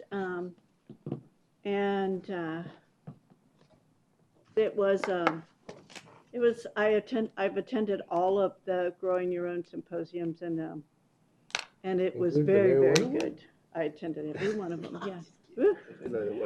I met with Gail and Nancy and Ian and Craig about the BNC Colonias, and I attended the Aloe groundbreaking. I attended the Board of Directors meeting for CSA and the CSA board meeting. I attended the Arizona Business. Agribusiness? Yes, thank you. Arizona Agribusiness Conference on Got Water, along with Jonathan Long. yeah, right here. Jennifer I'm Lyons. pointing to you. Yeah, and yesterday I walked a street in the BNC Colonia with flyers for the October 1st neighborhood cleanup. Yes, we do. The Lyons?